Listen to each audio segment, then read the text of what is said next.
महीना होता है जब भगवान शिव की कृपाओं को पाया जाता है। ये श्रावण मास सबसे अधिक माना जाता है भक्ति को पाने का, श्रद्धा को जागृत करने का, ध्यान करने का, परमात्मा की, भगवान शिव की कृपाओं को पाने का समय होता है। और जब श्रावण मास का अंतिम दिन होता है, श्रावण पूर्णिमा जिसे कहते हैं, अब उस दिन क्या होती है, जिसे कहते हैं राखी। राखी का अर्थ क्या होता है, जिसे कहते हैं रक्षाबंधन। अब ये रक्षाबंधन सिर्फ इतना नहीं है जो कहा जाता है कि भाई बहन की रक्षा करेंगे इसलिए बहन राखी बांधती है, ऐसा नहीं होता। रक्षाबंधन का अर्थ होता है जब बहन भाई के लिए प्रार्थना करती है और परमात्मा से कहती है कि मेरे भाई की रक्षा करना, सदैव ये रक्षा कवच बनकर, रक्षा बंधन बनकर मेरे भाई की रक्षा करेगी। तो इस दिन माना जाता है कि परंपरा थी कि सुबह उठकर श्रावण पूर्णिमा पर जब रक्षाबंधन होता है तो सुबह उठकर घरों में, आज भी परंपरा चलती है कि सबसे पहले पूरा परिवार मिलकर यज्ञ करता है कि मेरे घर से जितनी बीमारियां हो, जितनी भी नकारात्मकता जीवन में हो, वो सब ये यज्ञ दूर कर सके। उसके उपरांत क्योंकि श्रावण मास में तपस्या की, भक्ति करी, अब उसके अंतिम दिन पर बहन ये कहती है अपने भाई को बांधते हुए कि तुम हो मेरे साथ और मैं तुम्हें रक्षा बंधन बांध रही हूँ, ये रक्षा का कवच बांध रही हूँ कि मेरे भाई की कलाई पर ये जो रक्षा का कवच मैंने बांधा है, रक्षा बंधन, मेरी प्रार्थनाएं बांधी हैं।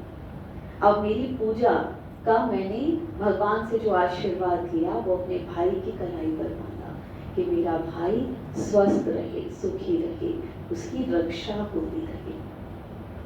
और भाई भी क्या कहता है कि मैं अपनी बहन की रक्षा का वचन देता हूँ। अब ये दोनों ओर से चलता है। तो ये प्रेम का बंधन कि साल में भाई बहन में झगड़ा ना हो, ये तो हो ही नहीं सकता। और शादी से पहले तो झगड़ा होता ही है, घर में आपके छोटे बच्चे हों और वो ना झगड़े, ऐसा तो होता ही है। टीवी के रिमोट से लेकर किसी भी चीज पर झगड़ा हो सकता है, तो झगड़ा तो होगा। लेकिन रक्षाबंधन क्या कहता है कि सब झगड़े एक तरफ, लेकिन हमारा प्रेम एक तरफ, हमारा बंधन, हमारा संबंध, उसकी दृढ़ता एक तरफ। इसीलिए रक्षाबंधन पर जो राखी बांधी जाती है, आजकल एक अलग ट्रेंड चलता है, चांदी की, सोने की राखी भी बांधी जाती है, लेकिन रक्षाबंधन में जो राखी बांधी जाती है वो कच्चे धागों की बांधी जाती है। और बहन अपने हाथों से राखी बनाती थी प्रार्थना करते हुए सावन मास में, और वो राखी बनाकर कहती थी कि ये मेरे प्रेम की राखी है, और भाई भी उसे अपनी कलाई पर बांधकर खुश होता था। आज का समय चलते चलते हम इस ओर आ गए कि आज का समय हमारे त्योहारों में ना लेकर सिर्फ दिखावे में ले लिया कि आज राखी सिर्फ एक कई बार परंपरा बन के रह जाती है कि बहन ये सोचती है भाई के लिए क्या लेके जाना है, और भाभी ये सोचती है देखो तो सही ये अपनी बहन को पता नहीं क्या क्या दे देंगे। अब ये सब दिखावा बन गया, लेकिन ये दिखावे का त्योहार नहीं। हम अपने त्योहारों को मनाना करें क्योंकि हृदय का प्रेम समाप्त हो गया। ये माना जाता है कि कच्चे धागे क्यों बांधे जाते हैं, कि कच्चा धागे का अर्थ होता है कि जैसे अगर आप एक भ्रमर को देखें, भंवरा होता है, कहते हैं कि उसमें इतनी ताकत होती है कि अगर आप भंवरे को एक लकड़ी के बॉक्स में बंद कर दें तो वो जो है वो उस लकड़ी के बॉक्स में भी होल करके उसको भी चीर के बाहर निकल सकता है, इतनी ताकत उसमें होती है। लेकिन वही भंवरा आप उसे देखें कि कभी किसी पुष्प के भीतर बैठा हुआ मधु का पान कर रहा है, उसका रस पान कर रहा है पुष्प का, और धीरे धीरे उसकी कोमल पंखुड़ियां बंद हो गई, आप सुबह देखिए पुष्प खिलेगा और आपको उसके भीतर वो भंवरा भरा हुआ मिलेगा। अब जिसके भीतर इतनी ताकत है कि लकड़ी के बॉक्स को भी चीर दे, वो पुष्प की कोमल पंखुड़ियां, कितनी कोमल होती है फूल की पंखुड़ियां कि हम टच भी करते हैं तो लगता है इतनी सॉफ्ट है कि टूटना चाहिए। अब उसको वो तोड़ के चीर के बाहर नहीं निकलता। तो ऐसे ही कहा जाता है कि जो रक्षाबंधन है, राखी का त्योहार है, उसमें कच्चे धागे बांधे जाते हैं। ये कहने को ये कच्चा सा धागा है, इसे तोड़ा जा सकता है। जब शादी होती है, विवाह होती है, तो गांठ लगाई जाती है। कितनी कस के लगाई जाती है, कहा जाता है और कस के लगा है कि खुल ना जाए जल्दी से, तो उसको जबरदस्ती और अच्छे से उसको बांधा जाता है। लेकिन जब बहन भाई को राखी बांधती है तो वो कहती है कच्चे धागों की राखी है, एक उंगली से टूट जाएगी। लेकिन भाई क्या कहता है कि ये वो प्यार का बंधन है जिसे मैं कभी टूटने नहीं दूंगा, ये हमारे प्यार का संबंध है। तो ये जो प्रेम है, ये जो भाव है, ये जो श्रद्धा है, ये जो संबंधों के प्रति समर्पण और प्रेम की भावना है, ये हमारे त्योहार को त्योहार बनाते हैं।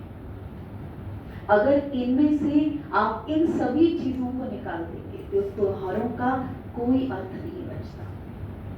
इसलिए ध्यान रखिए कि जब भी जीवन में त्योहार आए, रक्षाबंधन है तो इसको ऐसे मनाइए कि पता चले त्योहार है, प्रेम से भरा हुआ, आनंद से भरा हुआ। मुहूर्त का ध्यान मत दीजिए, पूरा दिन है, जितना मर्जी सड़क पर ट्रैफिक हो, आप कहिए कोई भी समस्या इतनी बड़ी नहीं हो सकती जितना कि मेरा प्रेम बड़ा है। ये तो छोटी सी समस्या है। जहां भाई खड़ा है या बहन खड़ी है, जाऊंगा, दूर तक भी जाऊंगा। बहन नहीं आ सकती तो भाई कहीं मैं जाऊंगा, लेकिन राखी बंधवा कर आऊंगा। ये प्रेम के संबंध जब तक आपके साथ चलेंगे, आपकी परंपराएं जीवित रहेंगी, आपकी संस्कृति जीवित रहेगी, और आप देखेंगे कि आप कहेंगे मेरा हृदय खुल गया। जो हृदय चक्र की, अनाहत चक्र की साधना होती है, उसमें सबसे बड़ी समस्या ये आती है, ये हृदय पाषाण बन गया। अब आपको रोना नहीं आएगा, मुस्कुराहट नहीं आएगी, प्रेम नहीं बहेगा, प्रेम बचा ही नहीं हमारे हृदय। अब ये त्योहार है, कभी त्योहार बच्चों की तरह मना कर देखिए। एक होता है हम होली ऐसे मनाते बस कर लिया, एक होता है बच्चों को देखिए होली मनाकर हम, आपको ऐसा लगेगा इतना जोश होगा उनके अंदर कि वो होली मना रहे हैं। बच्चों को देखिए होली मनाते हुए, दिवाली मनाते हुए। अब हमारे अंदर से वो प्रेम, वो जोश समाप्त हो जाता है। जैसे जैसे हम बड़े होते हैं, चेहरे मुरझा जाते हैं, पता ही नहीं चलता कि त्योहार है। अब ऐसा लगता है छुट्टी का दिन था, आराम से सोकर उठता, छुट्टी का दिन खराब हो गया। एक छुट्टी तो मिली थी, त्योहार संडे को आ गया, अब छुट्टी का दिन भी चला जाएगा। ये मत सोचिए, त्योहार छुट्टी का दिन नहीं होता। त्योहार अपने रिश्तों पर काम करने का दिन होता है, अपने मन को पवित्र करने का समय होता है। त्योहार अपने मन को आनंदित करने का समय होता है, परिवार के साथ उल्लास में आकर प्रेम से जीने का समय होता है। तो सबसे पहले डायरी लाइन में तो लिखिए, डायरी में लिखिए, रक्षाबंधन के समय सबसे पहले माना जाता है कि पूरे परिवार के साथ यज्ञ किया जाता है और प्रार्थना की जाती है परमात्मा से कि परमात्मा मेरे परिवार की रक्षा करे, कि परिवार की परमात्मा रक्षा करे। तो ये मानते हुए देवी देवताओं से प्रार्थना की जाती है, अपने परिवार के लिए प्रार्थना की जाती है। और यज्ञ इसलिए किया जाता है क्योंकि माना जाता है यज्ञ अर्थात यज्ञ में जो अग्नि होती है वो देवताओं का मुख होती है। तो जब आप मंत्र बोलते हुए आहुति देते हैं तो उसका अर्थ होता है कि परमात्मा तक हमारी वो प्रार्थना, हमारी वो आहुति गई। तो सबसे पहले उठकर स्नान आदि करके यज्ञ किया जाता है।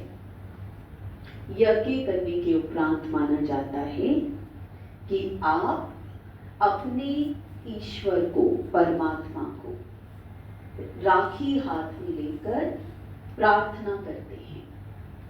ईश्वर से क्या प्रार्थना करेंगे? ईश्वर से जो भी आप मांगना चाहें कि परमात्मा आपकी रक्षा करे। तो किस चीज से रक्षा करें उसे लिखिए। तो परमात्मा और गुरु के चरणों में राखी रखी जाती है। तो उसके लिए हाथ में राखी लेकर प्रार्थना करनी होती है। तो लिखिए आप क्या चाहते हो, भगवान आपकी, गुरु आपकी किस चीज से रक्षा करें। जो भी आपको लगे आपकी कमी लिखिए कि इससे परमात्मा मेरी रक्षा करे। तो ये मत लिखिएगा कि पत्नी के झगड़े से मेरी रक्षा करे, क्योंकि वो तो परमात्मा और गुरु भी नहीं करेंगे, तो वो तो खुद ही करनी पड़ेगी, तो वो नहीं लिखना। आप लिखिए जो भी आपकी कमी हो कि परमात्मा बुराइयों से मेरी रक्षा करे, संसार की माया मुझ पर हावी ना हो, या जो भी आप मांगना चाहें उसके लिए प्रार्थना की जाती है गुरु और परमात्मा से। और उसके बाद राखी बांधी जाती है, परमात्मा और गुरु के चरणों से स्पर्श करवाकर तब वो राखी बांधी जाती है अपने भाई को, प्रार्थना करते हुए कि परमात्मा, ये मेरी प्रार्थना है कि मेरे भाई का शरीर स्वस्थ रहे, मन स्वस्थ रहे, उसका जीवन सुरक्षित रहे, हर नकारात्मकता से, हर मुश्किल से मेरे भाई की रक्षा हो। और ये कहते हुए आप कोई भी मंत्र मानते हो, क्योंकि मंत्र को आपको याद नहीं रहेंगे, तो कोई भी भगवान का ध्यान करते हुए प्रेम से अपने भाई को राखी बांधिए। इसमें ध्यान रखिए कि जब आप कोई राखी खरीदे तो ध्यान से खरीदें। ध्यान से अर्थात देखकर खरीदें कि कौन सी राखी खरीद रहे हैं। ये माना जाता है कि प्लास्टिक की राखी ना हो, बहुत ज्यादा जिसमें राखियां ऐसी भी आजकल आती हैं जिसमें चुभने वाली चीजें, ऐसे पता नहीं कांटे से बने हुए होते हैं, तो इस तरह की जो है वो राखी नहीं बांधी जाती। कोई भी चुभने वाली चीज उसमें हो वो राखी मत बांधिए, प्लास्टिक की राखी मत बांधिए। और सबसे महत्वपूर्ण, विदेशी राखी मत खरीदिए, क्योंकि विदेशी राखी आप खरीदते हैं, आपके भाई की रक्षा होगी या नहीं होगी ये तो अलग बात है, लेकिन आप अपने देश की सुरक्षा के ऊपर क्वेश्चन मार्क जरूर लगा देते हैं।